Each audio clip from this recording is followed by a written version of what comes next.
Welcome back to the channel. I've got a few things I thought I'd share with you here today. Just a quick little mail call.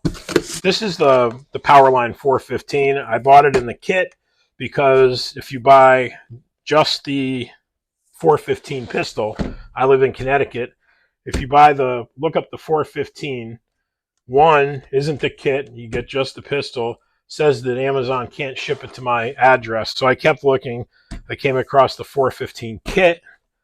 Not a problem. They'll send it to my address. It's pretty cool. I mean, it's got a pair of safety glasses, tube of BBs, 3 CO2 cylinders, and there's no clip with this one. I know the 5501 has a clip, and I'll show that to you in another video. That one, I think, holds about 15 BBs in the clip, and you go through them real quick. And this one has, you load the BBs in the top, you pull the follower back, and you can load, I think it's like 20 BBs. Really cool pistol. One of the things I really like about these is that they're made in Japan. Do I wish they were made in the United States? Of course I do, but made in Japan, in my book, I'd rather have something made in Japan than made in China. There's some really good stuff that comes out of China. There's no doubt about it, but I'd like to support somebody other than China. The 415 lets me do that.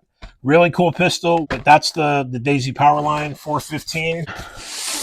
This one, this box, good quality, really, really nice quality. And one of the things that I liked is that it comes pre-filled. You can pull them out of the box and start using it right away.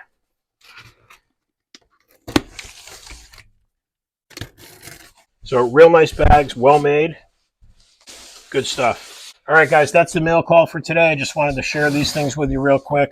The Powerline 415 from Daisy and the shooting bags from Caldwell.